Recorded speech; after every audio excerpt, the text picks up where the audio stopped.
Good morning, everybody, and welcome to Coffee and Football presented by Texas Electricity Ratings. I'm your host, Blake Monroe, where I'm joined this morning by Bobby Burton and Jerry Hamilton, and we have a lot to talk about this morning, so we're going to jump right into it. And let's start with the ESPN releasing their way too early top 25 rankings, guys. Georgia, number 1, Ohio State, number 2, Oregon, number 3, Texas, number 4, Notre Dame, number 5. Some other notables include number 13, Michigan, number 14, OU, and number 25, A&M. Your thoughts? It was a great morning if you're not a Florida 23. Kentucky's at 23. Yep. That gives Texas 5 ranked opponents this year. My takeaways were it's a great morning if you're not a Florida fan. If you're a Florida fan, I mean, you could get out your coaching hot board. But look, we're going to get into it a little more, but I want to kind of talk about what would be a good first season for Mike Elko at A&M? What does Brent Venables' first year in the SEC look like? Texas has a favorable schedule. I mean, yes, 5 ranked opponents, right? But things have fallen pretty well for Sark the last couple of years, I think. You went to Alabama last year after they lost a lot offensively, right? And it wasn't the same offensive juggernaut that Alabama had when Sark was there. And then maybe a little bit under Bryce Young, but they had started to decline offensively as far as talent goes. So that was a really good time to go in and play Alabama. Early in the season, new quarterback. And when you look at the Texas-Michigan game, it's almost the same thing, except you already have the coaching change in Ann Arbor. But they lose quarterback. How many offensive linemen off of that tremendous offensive line? How many defensive players, impact guys, are gone to the NFL draft, plus Jim Harbaugh, plus a lot of that staff, that national championship staff. Week 2, breaking a new quarterback at Michigan, a lot of new faces on the sidelines, on the field. Great time to play Michigan early in the season at Michigan. Then, you get Georgia at home. And that schedule to me looks so much more favorable for Texas because Billy Napier's really struggled to turn that thing around at Florida. When you initially look at a schedule, you say, okay, you got Florida and Georgia. You think of top 15 ranked Florida. That's not this Florida team, and it's a Florida team that by the time they get to Austin, I mean, who knows what they're going to look like with that schedule. But I think it's a great schedule for Texas year 1 in the SEC, catching Michigan at a great time early in the season, going through that coaching change, as we talked about. So it's a favorable schedule. I mean, look, maybe Oregon's got one of the best schedules to make the 12-team playoff. Texas may not have that schedule, but they're not that far behind. All right, guys. Well, let's talk about, I mean, you asked, you're talking about a successful season. What, if you had to put a number record-wise for OU, for Mike Elko in year 1, and for Texas, what would y'all say that record would be to look and say, okay, that was a successful season? I think first of all, the number is upped at Texas to 10 wins. Yeah. That's the number right now, given the talent on campus, given the coaching staff, the quarterbacks in particular should be battle tested and ready. I mean, Texas has a succession of quarterbacks lined up right now. So going forward, not just this year, but in years to come, I really think that number is going to be 10. Now, the other teams is a different story. Like Mike Elko in his first year, I don't really know what to expect. He did a nice job with Duke. I will say that coming out of the gate. He also had a quarterback at Duke that's going to end up being potentially a top 10 pick down the line here. So a lot of people think Riley Leonard that transferred to Notre Dame may be the guy, right? No doubt. And he's an upgrade. Yeah. And so, but Connor Wigman is a good player if he's healthy. I mean, he's very, very talented. A&M's been bit by the injury bug at quarterback the last couple of years. I think that's definitely hurt them. With Elko, I think 8 wins is a solid win for them. Bobby, that's where I was going to go. If you look at their schedule, if he pulled off 8-4 next year, that's a really solid first year because they're at Notre Dame to start the season, which I think Riley Leonard was the biggest portal addition in college football. I think he was playing as a guy who could go in the second or even late first round prior to his injury at Duke last year. He is an athlete. He is undervalued because he played at Duke. I think Notre Dame upgraded quarterback big time. And Sam Hartman was a good player, but Riley Leonard is a future NFL quarterback. No doubt in my mind. I think that was a big one. Then they go to Florida. Look, so they catch Florida early in the year before the wheels come off for the Gators. So that may be a different Florida team than the Florida team Texas plays later in the season. Arkansas neutral. Look, Missouri's at home.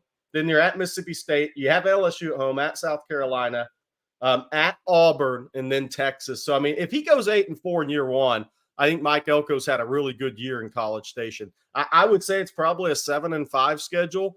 So if he can pull off 8-5, that would be a good one. You look at Oklahoma. I think if they go 8-4 next year, they've had a really good first year in the SEC. I mean, they start Temple, Houston, Tulane, Tennessee all at home. So that's favorable to start. Then they're at Auburn, tough game.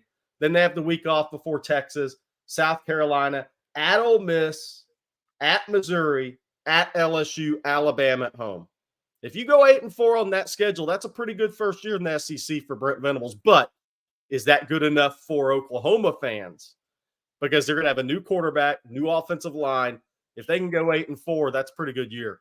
I think they'll be 4. I think so. First of all, A&M plays Notre Dame the first game of the season at Notre Dame. At Notre Dame. So make sure we understand that. That is a big non-conference for A&M.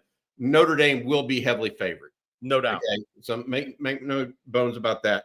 But that does set them up for a understanding of who they need to be the rest of the year. A&M, that is, to compete. Okay, so that's number one. Number two, Oklahoma. To your point, Jerry, they start with the 3 powder puffs. Then they go and play Tennessee and Auburn. I think that they will be entering the Texas game at 4-1.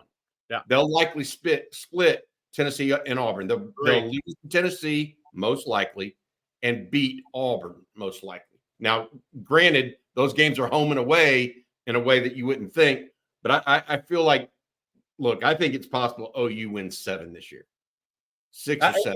It's a 7-5 or 8-4 schedule. That's what I said. If they go 8-4 on that schedule, that's a pretty good first year in the SEC with a first-year starting quarterback and a new offensive line, because they have some tough road games. Ole Miss road, Missouri road, LSU road, plus Alabama and Tennessee home and Texas neutral. 7-5, 8-4. But they have Maine at home? They have Maine at home in November. They had to have Maine. So Maine gets to come down the better weather in November. But look, what will Oklahoma fans say if with a 7-5 or 8-4 year 3 with Brent Venables? But it all depends on the player, their quarterback. Yep. I think if Jackson Arnold looks like he's the dude that they're setting up for a year 4, then they're probably still excited with an 8-win team. They know that they've got some work at them. They're replacing their entire offensive line. But if he doesn't look like that dude, they're going to start scratching their head. Yeah.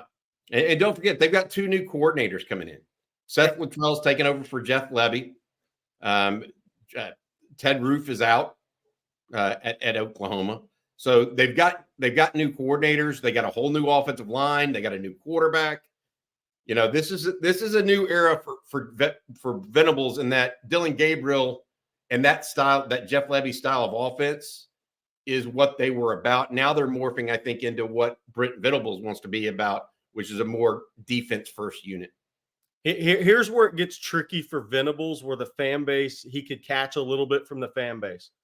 If Dylan Gabriel at Oregon leads Oregon to the playoff and Oklahoma struggles a little, 7-5, 8-4, that struggle for Oklahoma fans, he might catch a little heat on that, because Dylan Gabriel goes to Oregon. And if you haven't seen Oregon's schedule, I mean, that's a get in the playoff schedule if I've ever seen one. Dylan Gabriel 6 years starting or 9th. But Oregon has a schedule to get into the 12-team playoff this year. There is no doubt with the roster talent that they've recruited.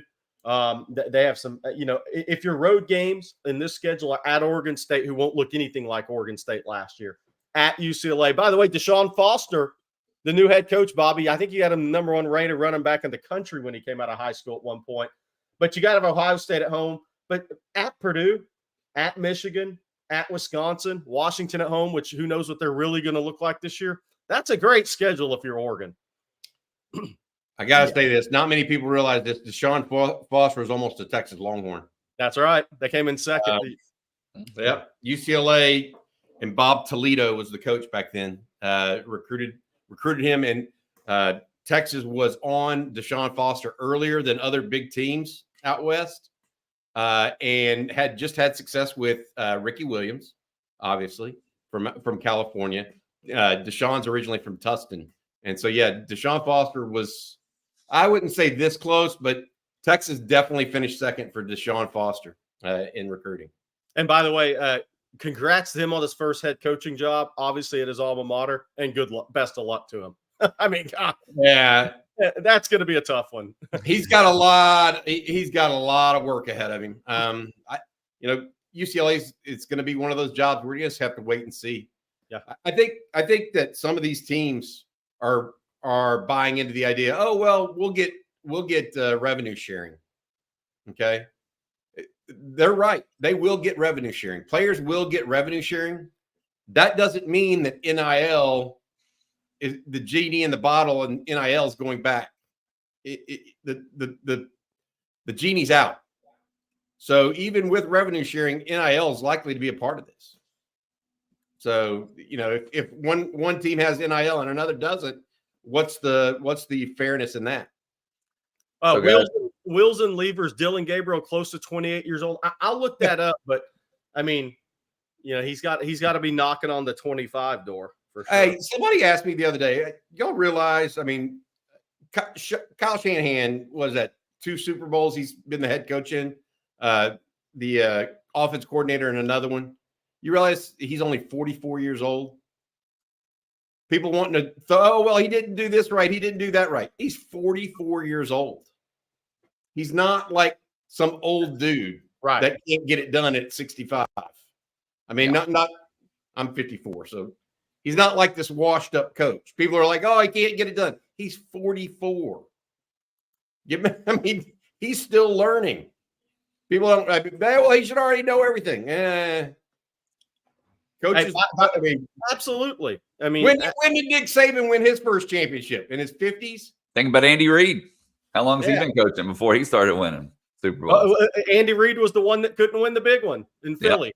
I mean, by the way, so what that means 2 things. One, Kyle Shanahan will get his Super Bowl at some point. I mean, you may need some luck in the year that Kansas City doesn't make it and you happen to be there for the next few years. But 2, that means he'll be rumored for the Texas job the next 2 times it's open. It's only 44. So that's the other thing. Hey, by the way, Dylan Gabriel's only 23. What did he graduate from high school at 15 over at Honolulu? That's Lord. Wild. By the way, Blake, we got to bring up one more schedule. Yeah, but hey, real quick, before you do that, because I know before you do that, I got a correction we got to make. The Notre Dame A&M game is at College Station. I got it. Yeah, I just looked. We had someone message us on Twitter. I looked it up. It is at College Station. So, but now then, going back to your Florida schedule, I know that's what you want to bring up here. Let's talk about it because look, we talked about this last week. If you just look at the ESPN way too early top 25 rankings, 9 ranked opponents.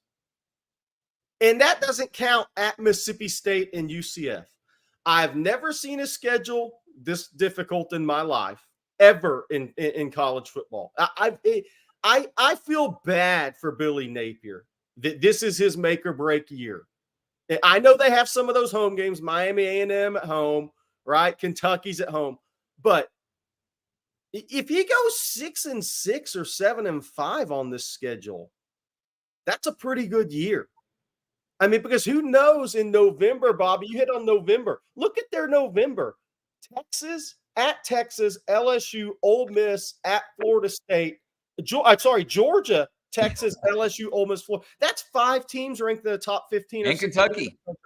Yeah. And Kentucky right before Georgia, which we talked about being in the top 25. That's unbelievable. I mean, this is your make or break year in Gainesville if you're Billy Napier, and this is what you're playing. I mean, good luck, man. Yeah, that's insane. But to Jesse Ullman's point, he's had time to turn it around at Florida. Year 1 didn't go great. Year 2 was worse. So he's had time to get prepared for this season. But golly, you hate this to be your make or break year. Good luck. All right, guys, before we move on, we got more to talk about, of course. But before we get to that, Bobby, I'm going to let you tell everybody out there about Texas electricity ratings. Yeah, absolutely. For those of y'all living in Texas and in the major cities with deregulated electricity like Dallas and Houston, you understand that the deregulated electricity market can be confusing. Texas Electricity Ratings tries to change all that. It's a shopping website that lets you compare prices, read customer reviews, and find a good electricity plan that fits your needs. It also filters out a lot of the gimmicky plans on websites like Power to Choose that trick customers into expensive bills. So if you're in the market for a new electricity plan, shop TexasElectricityRatings.com/OTF for all your electricity needs. Hook them. I don't know if people saw this, but on our website on TexasFootball.com, I added a link yesterday and to all of our different advertisers so that people actually could visit those guys. I gave them some advertising space on the website. We do appreciate their help funding essentially on Texas football, coffee and football, and the various programs that we do. So thank you very much. TexasElectricityRatings.com. Hey, Jerry, Captain Americano says, is it too early for the way too early coaching candidates at Florida? Maybe we'll break out a hot board here on OTF. Look, I mean, I think we're totally speculating here, but Dan Lanning's name will be brought up at Florida for sure. Okay, guys, another thing I wanted to touch on today. Yesterday, y'all released an interview with Silas Bolden, the wide receiver transfer from Oregon State, and a lot to take away from that. I mean, seriously, so many takeaways, but one of the things that really stood out, and I think y'all were even surprised, C.J. Stroud was his quarterback. I was looking at Max Preps, and I was looking at his high school stats, and for whatever reason, it didn't click to me at the time that C.J. Stroud had moved over to Rancho Cucamonga. And they grew up together, as Silas Bolden said, but they never played high school ball together till they were older. But it made total sense then when I was talking to Silas, because he had 69 catches for like 1,240 yards, and he ripped up Empire Island legend. There you go. He ripped up some teams like Westlake Hills, and he had big numbers in some of those games. But yeah, I thought that was very cool. But Silas Bolden, Bobby, if you haven't seen it, it's on the YouTube channel. That interview, it's a great one. I love guys like Silas Bolden. I love him because he admits Bobby said, "How big are you?" Because he was listed at 5'10", 175 coming out of high school. He's gotten smaller every year, which but he was like, "I'm 5'8" or 5'9" and 160, and Bobby said 160, and just to make sure he heard that right, 160. He's a guy that plays so much bigger than his. It's not, yes, his quickness and speed and elusiveness is what people really talk about, but he battles for the ball. He does not shy away from contact. He is a smart player with his body, but I love guys with a chip on their shoulder like he has. And he is coming into Texas. These are perfect guys for Sark to get in the portal. A Matthew Golden, a Silas Bolden.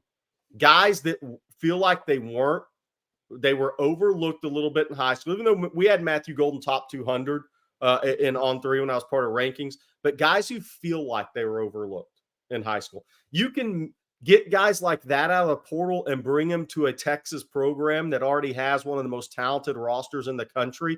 That's how you keep your culture, Bobby. That's how you have enough of those guys with chips on their shoulder. I love that, what Sark's doing in the portal with some guys like that, aside from their talent. My thought, I'm just going back on this stuff with what I thought of the Silas Bolden interview. First of all, a very pleasurable young man to talk to. Let's start with that. Yeah. A good guy, like he just felt like a guy that you could go hang out with and talk to, get real answers. He wasn't some kind of, he wasn't just a yeah kind of guy. He was just talking. He was actually talking and communicating with us, right? You could tell he was He had a big smile on his face. He's excited to be at Texas. I felt like the other thing that I took away from that, Jerry, was his appeal to the SEC. Yeah, like he said, I want to go play in the SEC to see if I can make it there. That says a lot, because he is 5'8", 160, right? Yep. He's not a big guy, but he went and performed extremely well at Oregon State. It's interesting. He was very happy the fact that he played in 10 games his freshman year. Yeah, he thought that showed that he could play. Not that he caught a bunch of passes. He only caught 2 or 3 catches. It's like he said, I had 3 catches for 25 yards, but I proved I could play at that level. Right. And so what I'm saying here is when he was looking to transfer, the teams that he was looking to transfer, well, only one of them was in the SEC. Yep. And that was Texas. And so why wait on the other 2 were Arizona and Washington? Well, those aren't in the SEC. So he said, I'll go ahead and do it. This is what it is in front of me. I want to go do it. And I thought it was interesting to your point too, Bobby. We talk about it in recruiting all the time. Why the move to the SEC for Texas? And I think a lot of Texas fans, when I used to say this, and I used to get hit pretty hard for saying it, but the SEC matters so much in recruiting. I think people are Texas fans that maybe just say, that's just talk. They're really starting to understand it. When guys like Silas Bolden from Rancho Cucamonga comes on a show at 23 years old now and says, man, the SEC, that's what these kids grew up liking. That is what they grew up liking, because that's who was winning national championships. That's where the most NFL draft picks were coming from. That's who was winning the most college football awards. That's what all these kids look at. Who's winning? Where can I go to go to the NFL? Whether it's 100% true or not doesn't matter. That's perception became reality in the SEC. Just look at the last NFL drafts, look at your awards, look at your national champions.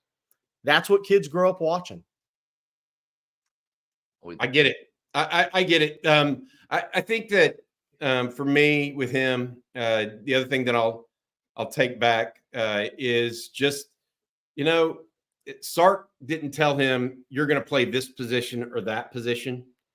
He basically said, look, we have roughly 7 brand new receivers, 3 freshmen, 3 redshirt freshmen, except for Jonte. So 2 redshirt freshmen and 1 other, unless DeAndre Moore played enough games, I'm not sure. And then the 4 true freshmen coming in. That's all we have here. And I felt like it was clear that that's what Sarkis went and sold Isaiah Bond on, and what he went and sold Matthew Golden on, Jerry, is that lack of talent in the upper class with Casey Kane transferring, Isaiah Nayor leaving, and then all 3 of the starters gone. And so, as expected, Sark used that as a tool in his recruiting bag. And then also, I think the other thing, he said NIL wasn't that big of a factor for him. It wasn't like it was a primary for him. He just wanted to go play somewhere and play in the SEC where he could play in a game, play in a offense that he liked. I felt like that interview, if you get a chance to watch it, you'll get a sense of a young man that I think knows who he is and who he wants to become. And Jerry, you mentioned within it the idea of a 5'8", 160-pound guy having a chip on his shoulder. That's part of what that was about. Just a good young kid, I think. Hey, Blake, you brought up a great somebody from the chat saying it reminded him of a TCU, which I think he was probably talking about Kevontae Turpin. Okay, if Texas gets out of Bolden what TCU got out of Turpin, and it's 1 year, I think Bolden's one of these guys. I brought up Richie James from Kansas City just because the Super Bowl's the night before. James is listed at 5'10", 180. He's not. Let's be real. I brought up that it's just to being an undersized guy who can make it in the NFL. Silas Bolden, I don't know if he's going to be a drafted guy, but he's going to be in a camp. That guy's going to have a chance because he's got that same type of quickness, speed combination, and fearlessness that Kevontae Turpin had at TCU. That's awesome, AJJ Sports. That's awesome. Where did you go to high school? Because you said Rancho Cucamonga was your rival. Where did you go? Upland. Let us know. Was it Upland? I bet. That's what Silas said. Yeah. We'll have to see here in a second. Well, we're talking wide receivers, Jerry. I know you went and saw Kelshawn Johnson last night. Yeah, there he goes. I did, yeah. I went to Hitchcock for a basketball game. They played a Monday night game, last district game. Went to watch Kelshawn Johnson, hang out a little bit with the Hitchcock coaching staff. Great guys over there. Actually got into an older retired Lamarck coach was there, not Alan Waddell. But so we got into the best players ever from Galveston County. Bobby, you'd have loved to be in that conversation. We sat there for 45 minutes with the head coach from Hitchcock and the older retired coach from Lamarck, and we were just talking about all Patrick Bates, Casey Hampton. We're going down the list. James Francis is who the ex-Lamarck coach said was the best player he's ever seen in Galveston County. And that was a little before me, but he said James Francis was unbelievable. James Francis beat my alma mater, Dobie High School, in the playoffs. We lost 9-6, and James Francis probably made 25 tackles that day. Yeah. So, yeah. And he was like 6'2" and all long arms, probably weighed 185 pounds in high school. Yep. Ended up being a first-round pick out of Baylor. Yeah, he was a great player. Andre Ware down at Dickinson. Obviously, Donnie Little predates a lot of people on this show, but he was a quarterback out of Dickinson. He was a tremendous athlete. A lot of people won't remember this name, but Charles Alexander finished, I think, second in the Heisman at LSU. Eric Hill was a first-round draft pick out of Ball High from LSU. I mean, there's a lot if you start going back in the days beyond days. The Hitchcock head coach, before I get into Kelshawn Johnson, and a note on the Texas Tech quarterback commit Lloyd Jones at Hitchcock there, junior, the coach at head coach at Hitchcock, Coach Smith, said Galveston ball, that 84 team was probably the best high school team he's still ever seen. They lost to Beaumont French, and who was loaded back then as well. But I think that team had maybe 25, 27 guys on varsity, but had double-digit NFL players. I mean, so unbelievable number of NFL players hit rate on that team. But on Kelshawn Johnson, which is what most Texas fans care about, Kelshawn, he told me yesterday before I went to the basketball game, he had official visit scheduled with Penn State the last weekend in May 31st, June 2nd. That's the first official visit weekend. James Franklin's been FaceTime with him once every other week. Penn State's been on him a long time. He has Texas Tech on June 7th through 9th or 8th through 10th, whatever weekend that is. He'll go there with Lloyd Jones, his teammate and friend who's committed to Texas Tech. What's interesting about Lloyd Jones, Colin Klein Elko made a trip to Hitchcock, not just to see Kelshawn, but to see Lloyd Jones. So A&M, we'll see what they do at quarterback coming up here. But Texas Tech's quarterback, Texas Tech may have to fight. And here's Lloyd Jones now. He's 6'3", 210, and he is a good-looking athlete now. Woo. Throwing down the windmill dunk there. Really, quarterback that really, I think, came into his own throwing the football this last season for Hitchcock. But he has Kelshawn to throw it to next year. They got a lot of talent over there. Malcolm Simpson, defensive lineman from Galveston Ball, 4-star defensive lineman, is now at Hitchcock. So everything has to be signed off on there, but I think that'll happen. So Malcolm Simpson will be expected to be at Hitchcock next year. So Hitchcock's going to be very much a contender in that tough district against the Shobles at Columbus. But I think Kelshawn Johnson remains Texas lean. He really liked Holman Wiggins on his January 27th visit to Texas. Texas has talked to him about the Texas A&M, you mean? Texas A&M, yeah, Holman Wiggins at A&M. Texas has Chris Jackson's talked to Kelshawn about that last weekend in June official visit. We've now heard three names that have been talked to about that visit weekend.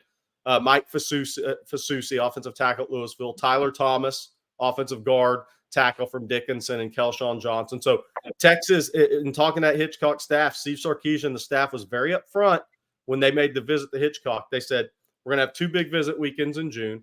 We put out yesterday on Texas Football, John Mills, the offensive guard from San Francisco, St. Ignatius. He's scheduled to be at Texas June 14th through 16th. So that lines up. The two big visit weekends Texas had last year in June look like it's going to be the same this year. That's that second weekend in June and then the last weekend in June. That's when Texas is going to have the majority of their official visitors. The John Mills guy, the offensive guard, 6'6", 325, he's at Texas Junior Day. The reason he's not coming in the last weekend in June, his family's going to be out of the country on vacation. So he's coming in a couple of weeks earlier. He would have been the last weekend in June as well. So just people wondering about his official visit date. But I think Kelshawn Johnson, Holman Wiggins did a good job with him on his A&M visit. I think Texas remains the team to beat if Texas makes that final push. Very interesting. One other thing I want to talk about, fellas, we went in depth yesterday about the Super Bowl, and we discussed the game, but Super Bowl ratings through the roof, and I mean, you got to think the health of the game is at an all-time high. Would you agree or disagree? Somebody was saying, I think it's absolutely at an all-time high. How much of that was Taylor Swift? I can't tell you that, but it's actually in the pop culture ethos again, which is part of that draw. But someone said it was the most amount of largest percentage of American television sets tuned into a single event since the landing on the moon. let's put this in. Patrick Mahomes is really good. He's not extraterrestrial. So football itself as a sport right now is, you can like basketball, you can like baseball. I like them too. But right now, there's a one in sports in the United States, and it's football, hands down. It's not real close. I mean, you could talk about soccer all you want. It ain't soccer. It ain't. I mean, it is plain as day. Just what football is doing right now as a spectator sport. I think that the other thing that football has that those others don't, basketball plays 82 regular season games, Jerry. Baseball 162. By the time that those guys are in the playoffs, they've already seen these teams 100 times. Yeah, I have two things. You brought up basketball. I got to mention, Kansas went up to Lubbock and got manscaped last night. They lost 79-50 in Lubbock last night. I mean, Kansas rarely gets beat by 30. So Grant McCaslam at Texas Tech manscaped Kansas there in Lubbock last night. But look, the 12-team college football playoff, I think college football is about to get more popular than it's ever been.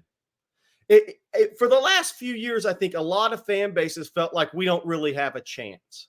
It's all about Alabama, Georgia, Clemson, Ohio State. That's what college football is about. Now, how many teams will truly be able to compete? I think we all know we're headed to 2 24-team super conferences long-term in college football. But for the next few years, 12-team playoff, people are going to feel like they actually have a chance to compete. It's going to take on a mini NCAA tournament feel for people. I really believe that because if you're ranked 13 through 16, 13 through 20, you feel like you may have a shot to make the playoff late in the season, depending on what happens with Ole Miss versus this team and your team over here. There's going to be more interest because of the 12-team playoff in college football, in my opinion. I just think the college football game is in such a great spot moving forward. And I think some people think maybe it's not because of NIL and all the restructuring going on in college football. I think college football is about to have more interest than ever because of the playoff and the way they can sell this playoff. And for fan bases that didn't feel like they really had a chance, you actually feel like you have a chance. If you go and have a magical season, think about this. If you're Bill O'Brien's new Boston College head coach, but let's just throw him out there. You have a magical season and go 9-3 or 10-2. You can make a college football playoff. You had no hope before, and you're in the ACC. Bill O'Brien doesn't have any hope now. I know, but I was using them. So NC State, Dave Doran, a program. Where's your hope? Now, if you go 10-2 next year in the ACC, if you have that magical season, your fan base is sitting there saying, we're in a college football playoff as the 12. It doesn't matter if you're the 12 seed or not. You're in the college football playoff. I mean, I think college football is going the same way as the NFL. I think it's in a really good place, and I think it's going to be more popular than ever. Hope so. Yeah. Okay. Unless you're a UCLA fan, then you know. Well, they've been kind of on the lifeline for a while now. So somebody asked for a Kelshawn Johnson scouting report. Yep, I want to get to that. Okay, now this is biased because I think the guy's tremendous. Okay, so I'm a little biased, and it's not like Kelshawn's my cousin, nephew, son, or anything. I just think the kid's really good. He's got a different gear. He's got a lot of the same movement skills, and I'm not saying he is Xavier Worthy, but he's got movement skills in a frame similar. He's an inch and a half shorter as far as the height goes, but he has the quickness, speed, acceleration, agility, changes directions, tough kid. So he's got a lot of that skill set to him. I think DeCorian Moore is the number one receiver. I thought he was the number one receiver in Texas, regardless of classification last year. Well, that's sophomore, senior, junior. I had him ahead of Mike Hudson, all those guys. Still do. I think DeCorian Moore is he's an elite talent. I think after that, you're getting to that Kelshawn Johnson, Khalil Lockett, wherever you want to rank those guys in the state. I think Kelshawn's right there. I think if he was at, he's at Hitchcock, he's got around 20 offers. If he was at Duncanville or North Shore or one of the power programs in Texas, he'd be a 35 offer guy. I think that's his talent level. I'm interested to see what he runs on the track this year because Hitchcock won state in basketball last year. They're favored to win it again this year. So they get done March, 7th, 8th, right around there is the end of basketball season.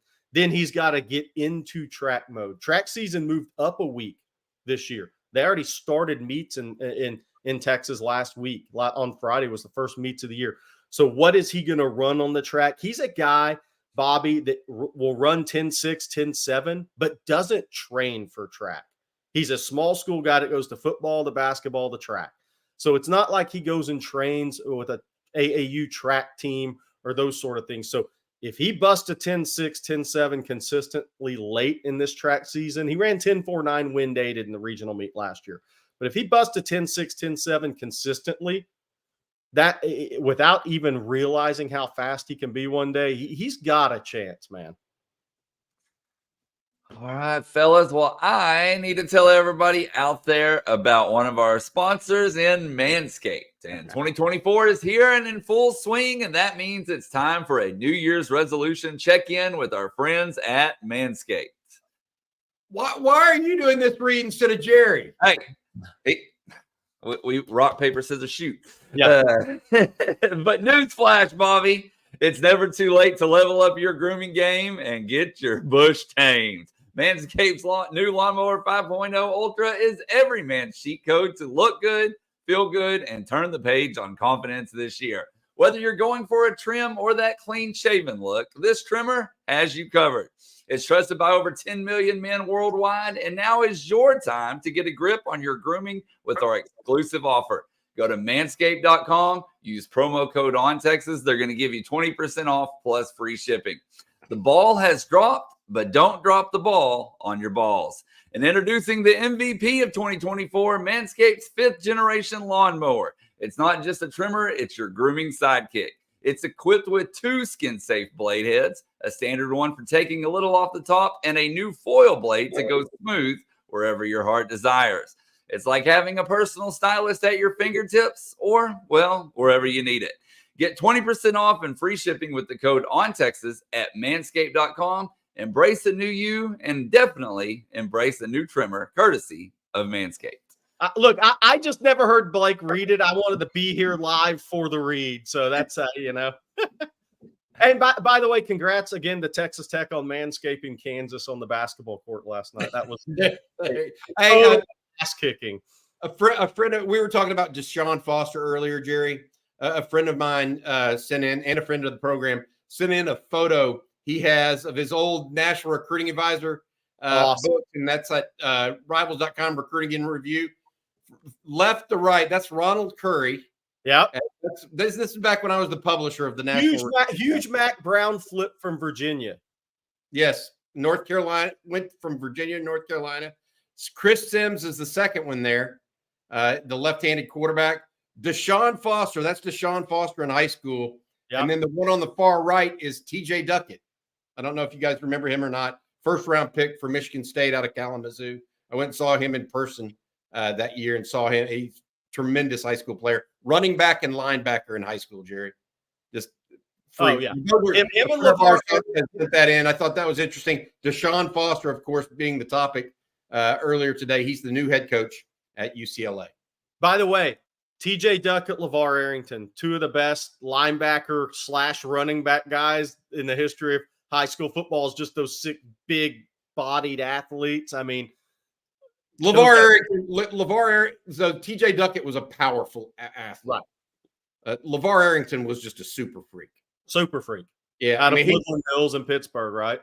Yep. And I'm not so sure. That he may to this day be the best linebacker I've seen, other than maybe. I mean, I know people want to say Derek Johnson, but LeVar was more. I don't want to say physically gifted than Derek, but man, he wasn't as rangy as Derek. That's what Derek was, just unbelievable. Could get to the outside like nobody, and then Derek was quicker to the ball, but LeVar was just more athletic.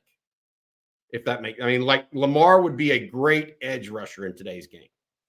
He's that kind of guy. You know what I mean? Where that is just, those I saw some freaks on the trail back in the day, dude. I saw some real guys. Yeah, that we should have a show on that one time, just talking about it. But I'll tell you guys a funny Chris Sims story, because that brought it up. So Bobby knows this. These guys were hard to get on the phone back in the day, right? I mean, because that's how this was. There was no texting. There was no just texting, DMing, getting responses, right? You had to call these guys on their landline at their house. And Chris Sims was hard to get on the phone, but we talked. One time I talked to him, and we're talking hoops. And Chris is a pretty good basketball player. He called me one day and said, "Hey, I made 6 threes in a game last night." Hey, nothing about football and recruiting. He was committed to Tennessee at the time. And hey, I made 6 threes last night, man. I was shooting it really well. So I hope one day we get Chris on here, because I want to talk hoops with him as much as football. But Chris really liked shooting the basketball. He could really shoot the three in high school. Just something some Texas fans may not have known about him. All right. Well, now we're going to talk with our viewers. We got lots of questions, guys. So we're going to jump over to those. And we're going to start with this super chat from Chris Harrington. He says, any word on winter workout standouts? And thank you, Chris, for the super chat. CJ had a article yesterday on Texas football about this. Some guys that they're talking about right now are some of the newcomers, really, and we've mentioned their names before. So whether it's Xavier Filsaime, that's one of the ones. He mentioned Isaiah Bond as a real big standout so far. That his speed is going to be something that is very palpable, is the best way to put it. The other thing that he mentioned is that both Isaiah Bond and Amari Niblack, the two, as well as Kendrick Blackshear, the 3 Alabama transfers, are having no problem acclimating themselves to the Texas culture and how they go about their winter workouts. So I would bet if I'm hearing that right now, this early in the campaign, Niblack's going to have a big year for Texas. Bond, I already thought was going to have a big year. The difference here. This is the difference between 3 years ago and today. 3 years ago, Texas took a wide receiver and a tight end from Alabama. Jaleel Billingsley was the tight end. Ajay Hall was the wide receiver.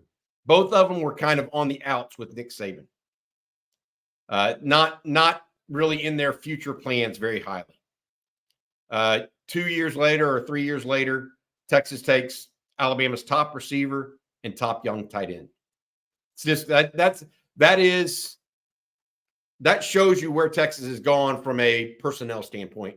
Just those two singular moves, 2 years apart. You trade in Isaiah Bond and Amari Niblack for Jaleel Billingsley and Ajay Hall. He had issues off the field at Alabama. Somebody asked about Ajay Hall. It's interesting.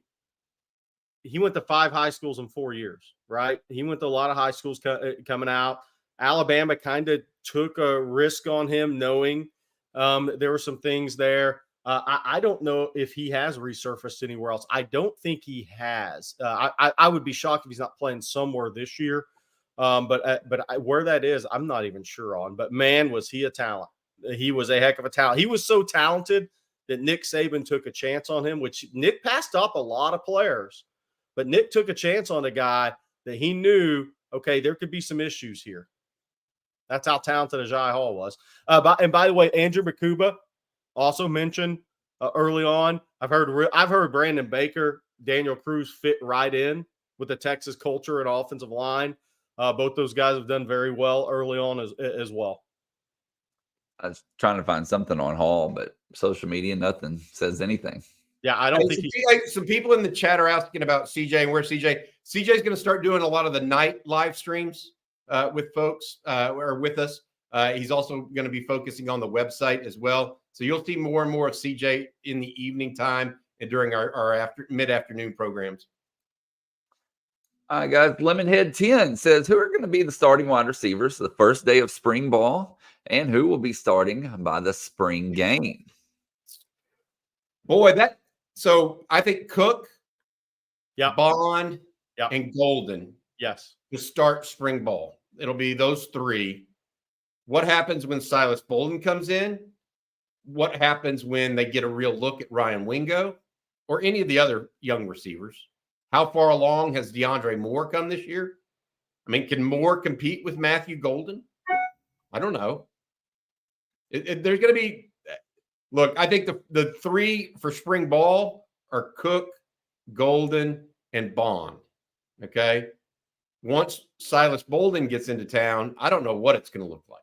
I do think that it's going to look more like it did with Sark when he had four or five receivers at Alabama, not just 2 or 3. So I do feel like that's getting ready to happen at Texas. People have been asking for it for a while. The problem was last year, the top 3 were the top 3, period. The year before that, they didn't really have anybody other than Xavier Worthy, with Whittington being off and on hurt. So I feel like everybody's saying, well, he likes this tight rotation. He does. He does like a tight rotation when it's called for, not when it's not called for. The tight rotation at receiver, if you take your best players off, why would you take Xavier Worthy and A.D. Mitchell off the field? To put somebody else in? Well, I mean, isn't that drive important too? Yeah. And it's not, and I will say this, defense needs more substitution than offense. It's throughout football that way, because offense, they know where they're going and they know when they can take plays off. The defense, there ain't no play they can take off. So that's the difference. Colton Martinez is making me laugh on this chat. Yes. We have not heard about a Wingo deal with Pluckers, but he's 2 touchdown catches away from one. You can guarantee that. I love it. We're going to stay on the wide receiver talk for a second here. Marty says, we have a chance to have 2 1,000-yard receivers in Cook and Bond. Do you see a scenario where that could even possibly happen? Of course. I mean, I think that's possible. What did Adonai Mitchell end up with this year, guys? Like 700-800? Right around there. Worthy went right over 125 to 150, I think. Yeah. Yeah, it's possible. I don't know. 845. 845 is what Mitchell had. Again, 150 off. Yeah, I don't know if any stats have come out on what the running clock actually did to offensive production as a whole in college football. But if you ended up losing essentially a possession a game, that's pretty much the difference in those stats when you get close on some of those guys. But I think I could see a scenario where Texas doesn't have a 1,000-yard receiver next year because you have more guys to spread the football around to. I mean, you have Bond, you have Bolden, you have Golden, you have Cook, you have Nyblack, you have Gunnar Helm, you have the running backs. Jaden Blue is a part of the pass receiving game. I could see a scenario where you don't have a 1,000-yard receiver. Now, with the 12-team playoff, if you get into that and win a game, you're sitting there playing more games. But I'm saying in a regular season, I mean, you got to – one of the things that Sark has going for him so much in this season, he has more speed than even last year, and he has more guys with more experience to get the ball to this year. Jonte Cook wasn't – if Jonte Cook was 100% ready last year, he would have been on the field more. It's a tough system to pick up for a wide receiver, so he's more comfortable in year 2. He plays more. Wingo getting worked in. If he comes in and picks up the system, like Bobby said, Niblett and DeAndre Moore in year 2, I could see a scenario where they don't have a 1,000-yard receiver, but they're a tougher offense to defend because they're faster next year. I had a couple of questions I want to hit. Is Brandon Brown going to decommit D lineman out of O'Galley? I think the key with him, look, is whether he decommits, and that if he decommits, I'm not saying he is. This whole thing's going to come down to, do you get him on campus like any of these out-of-state guys in March, April, which Brandon Brown told me he should be on campus March 22nd. He comes in with the 7-on-7 team for a tournament in Houston on the 21st, night of the 21st or morning of the 22nd. He told me Sunday he'll probably make a visit to Texas on that 22nd, that day before that 7-on-7 tournament starts. Getting him around Sark, Kenny Baker, really, which is, he hadn't talked to Kenny Baker as of Sunday afternoon. But look, everybody's going to be coming after this guy. He's underrated nationally. So whether he's committed to Texas when he makes the visit, isn't committed to Texas when he makes the visit, to me, doesn't even matter. What matters is he on campus? Does Texas get him on campus? How much time do they spend with him? Does he come back for that last June official visit weekend? Those are the things I'm kind of looking at. Whether you're committed or not, as an out-of-state prospect, getting back on campus in the spring, and then for that last June weekend, June official visit's really going to tell the story as far as that goes. Somebody asked about Jamie French, the former Alabama commitment, the receiver at Jacksonville Mandarin, 5-star receiver, big-time guy. Look, Texas offered him late January. Texas is going to try to get him on campus. Again, there's 2 big 7-on-7 tournaments in Texas coming up. March 22nd, 3rd, 4th in Houston, and then April 5th, 6th in Dallas. So if some of those kids come in for those 7-on-7 tournaments, I think you're going to see some visits take place at Texas, whether it's a 4 or 5 hour just drive down, visit Texas scenario. And then we're going to see some guys at the spring game. Major Preston will be a 4-star defensive back out of Hopewell, Virginia at IMG Academy. We broke the news on Texas Football yesterday. He's going to visit April 13th weekend. That's when Blake Gideon wants to bring Major Preston in. So look at that March 22nd, 3rd weekend, then that April 13th, 14th weekend, then the spring game weekend for some unofficial visits here this spring. Rob Enfield asked about CJ Vogel. So, Bobby, I'll let you go over that again. Yeah, absolutely. CJ's going to focus on Texas football. He'll also be doing the nighttime live streams with us. So we got to have different voices at different times of day, guys. That's all it is. There's no ulterior issue. He's not going somewhere else or any of that other stuff. He just started with us. He's going to be doing the nighttime live streams. Rod's going to be doing those as well. Yep. Coach Shipley's going to be joining us for a few of those too. So we hope you guys get a chance to hone in on those. Okay, guys. AJJ Sports. Who's going to be Texas' best red zone threat next season? I got one on this. Nye Black. That's kind of what I was thinking. So he's different than JT Sanders. I think he's got and I'm not saying he's going to be drafted as high or whatnot. He's got a little bit bigger catch radius. And I think he's a guy you can actually put outside a little bit more because of his overall athleticism. I won't be surprised if he's not a factor in the red zone, Bobby. So the red zone guys, there's one of 2 ways. They can have size or they can have a feel or both. Okay. I don't know that Texas as a receiver, now Niblack's a tight end. I don't know that Texas has a red zone guy at receiver. Not a 50-50 ball winner. Just throw it up and you go. Ryan Wingo, but he's a freshman. Yeah. Mm-hmm. I mean, Bond, Golden, Cook, who else? I'm missing somebody. They're not 50-50 ball guys in the red zone. Doesn't mean they can't get open. Right. But I think that this year's guy for them in the red zone is going to be the guy that has the best feel for the game and the best connection with Quinn. Because I do think that that's part of the process that they're going to try to go through this spring, Jerry, is they're going to try to focus on getting better in the red zone. We know that. Part of that is getting Quinn better in the red zone, getting him quicker, getting him ready to rifle instead of wait for the play to develop sometimes. So I feel like I don't know that they have that red zone option. You mentioned Niblack, and I agree with that. I agree with Gunnar Helm to a level there, right? But what they don't have that outside guy, that receiver guy, unless someone can find the soft spots in the zones, has a real advanced feel for the game. And I don't know, 3 of these receivers are new guys to us. I haven't seen them play enough, right? I've watched their highlights, but I don't know if Matthew Golden feels a zone right now.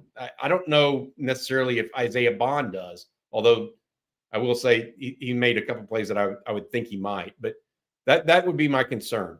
You're right, guys. Who is going to be that guy? I don't know. I don't know about the outside. I think Niblack will be interior. Before we move on to the next question, I need to say, Sark After Dark, you put in a super chat, but there was no question attached to it. If you had a question that you wanted to ask, just send it regular and I'll fix it for you. And then we're going to jump over to this super chat from Chris Harrington. He says, the running back room is stacked. Does Blue find his way to the top, or is he a third down option? Bold prediction, he has more yards than Baxter. So CJ does a good job of explaining this, and I agree with him. The question really comes down to, is Jaden Blue going to become a better blocker? Because if he becomes a better blocker on first and second down, he's going to get more carries because he's got speed, and Sark loves speed. Okay. Now, it doesn't mean Blue was an unwilling blocker last year. There's a difference between a willing blocker and an unwilling. He was a willing blocker. JT Sanders at times, as a sophomore, was an unwilling blocker. I'll put it that way, right? Now, he improved over time. But Blue has already been a willing blocker. He just hasn't been very good at times. That's the biggest. It's not his running ability. It's not his ability in the catching the ball. Jaden Blue has to have a great year from the small things in the game, in my opinion, to take that next step to be a one running back. No turnovers. Okay. He turned the ball over a couple times this year. Fumbles. Okay. Block better, especially in pass protection. Those are the little things that he needs to go on if he wants to be RB1 at Texas, in my opinion. I think a couple of things there. The inside zones run scheme obviously is big for Sark with the way he attacks in the passing game. And you look at the running backs recruited, Cedric Baxter, Jarrett Gibson, Christian Clark, are all very similar and really good fits there. Jaden Blue is the one guy outside of that run game scheme that was recruited. So I think he's got a very important place. I think moving from the Big 12 to SEC, you're going to see more large humans. Okay. It's good. So running inside with a little pop and power, that's going to be a key for Texas, setting the tables with the passing game and the run game for Sark. I think Jaden Blue at his best, if you want to maximize what he does, is the number 2 running back. I think you run the ball with your bigger guys or your more of your inside zone scheme fit guys, get that run game going, and you bring Blue and that explosive speed in, and you catch people. If they're on their heels, they're in trouble. Can you get Blue outside? Because look, while he's never going to be a inside the tackles power guy that moves the pile. That doesn't mean he's not improving. He wouldn't do it at all in high school. He's attempting to do it in college. Okay. That's never going to be a strength. Sark's not going to ask him to do things that aren't his strength. He's going to ask him to do things that are his strength. So I think you bring him in as your number 2 back behind Cedric Baxter, and you let that explosive speed go to work once a defense has already had a series or 2 series. That's where I'm at with Blue, and I think he has a chance to have a really good year doing that. I'm going to do another running back question here from Bo Tex Knows. Which running back newcomer has the best chance to see the field this year? That's a good question, because Jarrett Gibson physically is ready to take on a blitzing linebacker. Okay. And he was at IMG. He's been prepared for this. Christian Clark is the most violent cutter between the hash marks of any running back at Texas now that he's on campus. He has got that just jump cut, skip cut, bop, bop, bop ability in his game.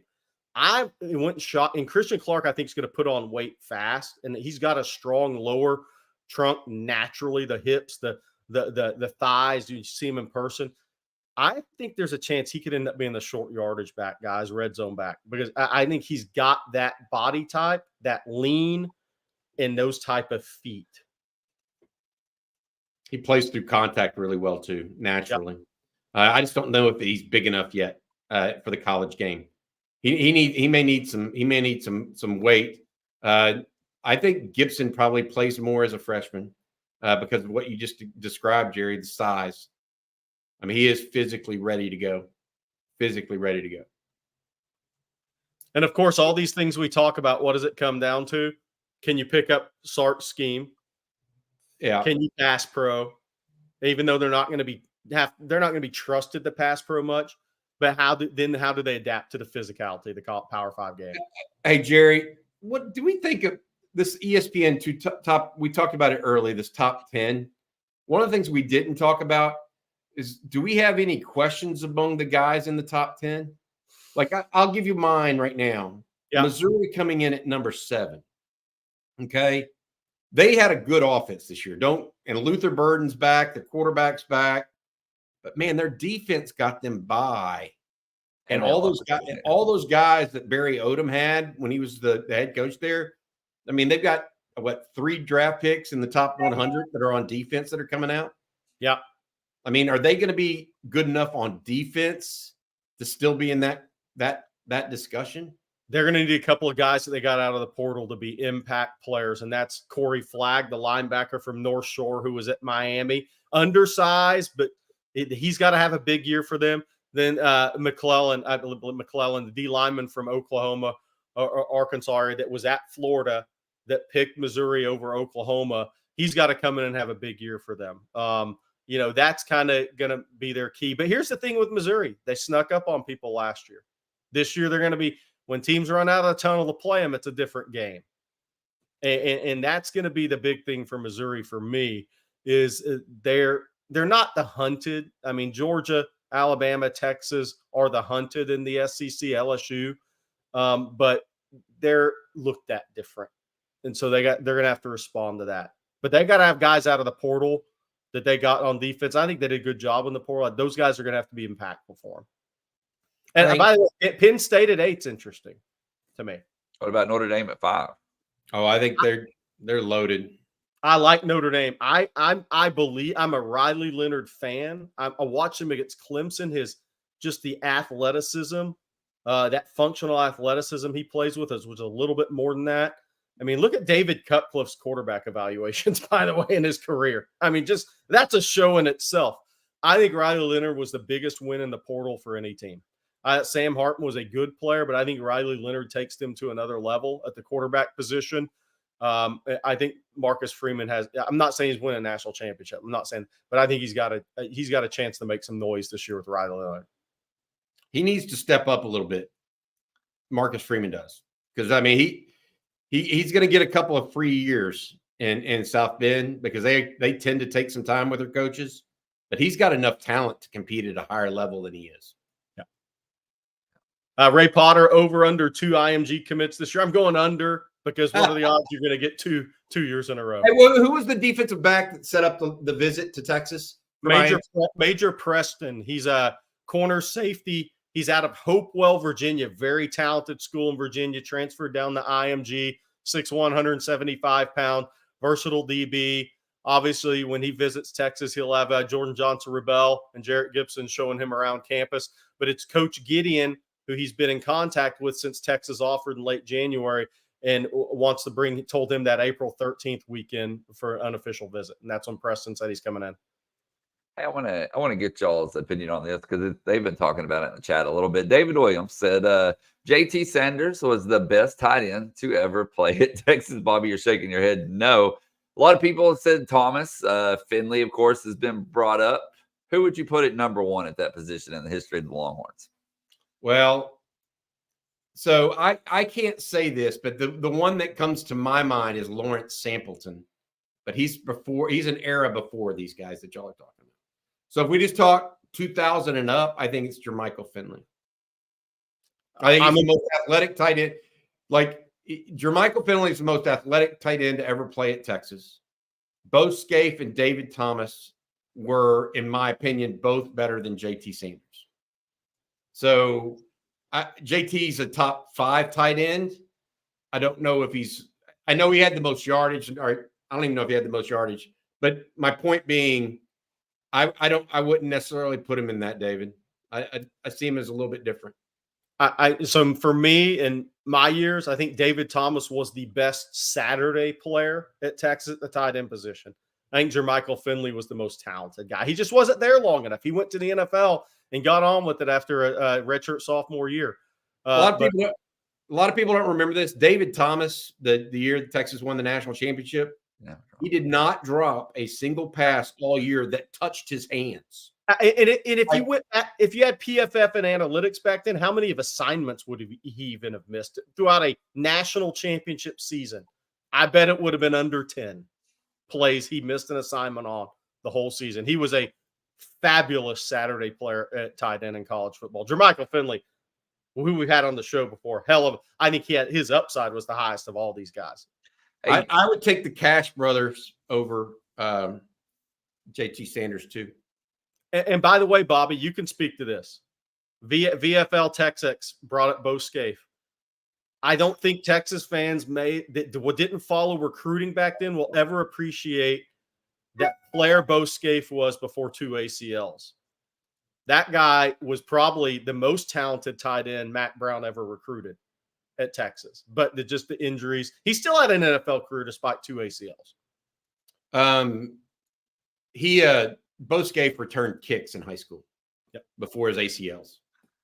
I mean, he was uber athletic. It slowed him down a little bit too. Yeah. I mean, he was, but you know, he and David Thomas were not those bonus size tight ends. Right. Neither is JT Sanders. I mean, you know, that's interesting that you'd bring him up as the best. I mean, statistically, he might be, but I don't know that I would put him in that top echelon. It's a very interesting question. I'm going to say this. A lot of guys that have had, by the way, a lot of 7 and 8 year pros in that list. Yep. I'm going to say this. Last year, the Texas team had two tight ends that'll be on NFL rosters, JT Sanders and Gunnar Helm, in my opinion. This year, Texas has got 2. I'll tell you, I'll make a prediction right now. Texas fans will leave the 24 season saying Amari Niblack's the fastest tight end they've seen play at Texas. Fastest downfield speed. I think he's the fastest. Texas fans will have seen wear the burnt orange and white. I think he's that level athlete moving down the field. That's interesting, Jerry. Texas has not had a speed tight end. Yep. I haven't. This dude's going to run in the 4.5s. That's crazy. We have a super chat here from Mike G. Thank you, Mike. We really appreciate it. Thanks, he says, Mike. No question. I just wanted to say thanks for all the great content. Enjoy you guys talking college football. You can tell it's a real passion for everyone on this site. I love that it's a passion not just for us, but it's a passion for the people that listen and watch and participate in the chat. I mean, it's like that's what Jerry and I talk about. It's easy to get up to do this every morning whenever you know you're talking to people that care. You know, it's kind of interesting dynamic. Like if you're talking to, I don't know, 25,000 people or whatever the number may be in a football stadium, or 100,000 in a football stadium, you know, half of them or 2/3 of them are there just to drink, right? Or half of them are, you know, it's like you're actually talking to people that care at a level. It's been fun because guess what? It keeps us on our toes. I mean, Jerry and I, we have to get up and get ready for this every morning. Blake does too. Blake does an unbelievable job. But my point being, there's no faking it. You fake in this audience and you get called out. Hey, Blake, you got to tell people what you had for breakfast this morning because, hey, look, Blake had chocolate milk and Red Bull combination this morning. But before that, never seen that in my life, and I'm about to be 49. Before that, I'm gonna blow your mind even more. So I dropped my son off at Winter Workouts this morning at 5:45, and then I went to the taqueria down the road and had a big breakfast burrito and one of those like Mexican Cokes that come in the glass bottle. Then I went home and had a cup of coffee, and then right before the show, went to the store and got chocolate milk and Red Bull. And look how skinny he is. It's not fair. Get off the screen. Bye. That's not fair. Hey, by the way, you know why I'm so excited? It's the move to the SEC, man. No offense to Brett Yormark and his basketball. I've been bored, man, in the Big 12. Look, when you do this job nationally, like I have for so many years, and you go around the country and you see all the top football prospects in the country, and you see the conference they're going to, and that doesn't mean you always have the best teams, but you know where the talent is. The fact that Texas is now part of the best college football conference in America and can recruit the most talented region in the country. There were years that Texas, whether it was the coach, the head coach or not, I mean, Charlie Strong tried to get into Florida. I mean, Tom Herman, and I'm out, whatever. But you now going to the SEC, kids look at you differently in recruiting from Louisiana, Mississippi, Alabama, Georgia, Florida, up into the Carolinas. For a guy that's worked in recruiting for 20 plus years, I'm jacked up because now those guys I go see, it means more for me now because Texas is going to recruit some of those guys. Some of those guys are going to end up at Texas. I never thought I would see Cedric Baxter at Texas 7 years ago. Okay. I just didn't think I would see that. So Derek Williams, even at New Iberia, Westgate, because LSU, everybody wins a national championship. The coaches there, it seems like. No pressure, Brian Kelly, since Nick Saban. But 6-7 years ago, that guy wasn't going to Texas. No chance. So the game has changed, and that gives you excitement. And I think for the Texas fans, just the venues you get to go to. Think about all the places you're going to get to go watch a college football game now instead of, no offense, Manhattan, Kansas, Lawrence, Kansas. And no offense, I mean, they do a good job, but that's not like going to Rocky Top. South Carolina has an unbelievable home field. Unbelievable home field there. I've been to a couple of games there. Just think about all the places you're going to go in the future. And you're going to follow all these recruits that are all these nationally ranked guys that if they don't end up at Texas, they may end up at LSU. They may end up at Georgia. They may end up at one of the Florida schools or Alabama. Man, the game has changed. It's a lot more exciting. I'm in agreement with you. Okay, that is a big pendulum swing that Texas is going the SEC. I'm a little bit different though. My interest level is peaked because I think Texas finally has something going. Yeah. Now SEC is part of it, but I'm here to tell you that Texas has quarterbacks right now. Yeah. Not just one. Okay. When you have a quarterback, football is a hell of a lot more fun when you have Vince Young and Colt McCoy. Yes. I'm not saying either one of those guys. I'm not saying Quinn or Arch or whoever, but when you have a quarterback, I mean, I like Brock Purdy, okay, as a game manager, et cetera. Okay. When you have Patrick Mahomes, football is fun to watch. Okay. For sure. Stark is doing a good job of not only getting the quarterback position, but he's filling the roster the right way. And so when I see that start to happen, Jerry, that's when great things can mix and become what they're supposed to be. And to your point, and I left that out, Bobby, Texas fans have a reason to tune into the NFL draft now. Yeah. Other than to follow who the Cowboys and Texans pick. I mean, and all this stuff, to Bobby's point, all this stuff matters because I feel like it's like, your first down is winning games, right? Second down is having guys drafted. Third down is winning college football awards, being on All-American teams, right? And then you have your fourth quarter, which is recruiting those guys. And look, Texas has all four of those things right now, and it's been a while, and that's what makes it fun. And then when you have all four things and Georgia's rolling into Austin next year, and even though Billy Napier is going to be beat up and probably have a couple of black eyes by the time Florida gets to Austin, I mean, Florida Gators are playing in Austin. Do people know that Steve Spurrier once wanted the Texas job? I mean, I'm not sure how many Texas fans know that. I hope Spurrier talks about that this year if somebody gets him on an interview.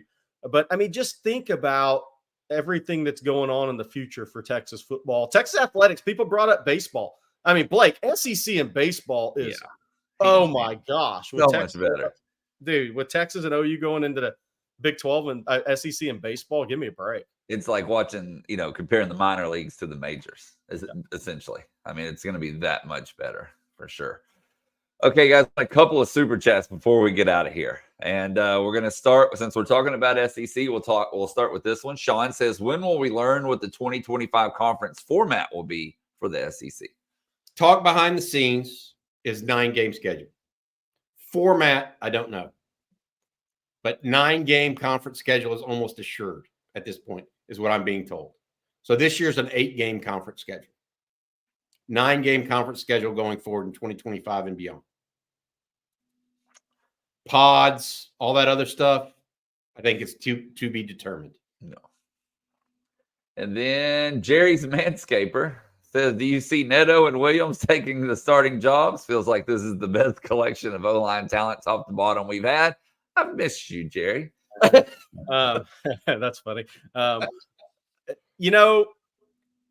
Not best O-line collection top to bottom since the Texas National Championship team. That team had a tremendous offensive line, experienced offensive line. John Scott, Will Allen, Sin Line. You go down to Casey Studdard, Justin Block.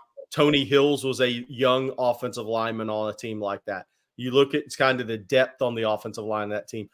Texas is building to that. And I do think that's one of the reasons I think Texas may be a better football team this year than they were last year. If they get one more D lineman out of the portal, I think they're going to be a better team this year than they were last year because the offensive line's grown up. That means your depth's grown up.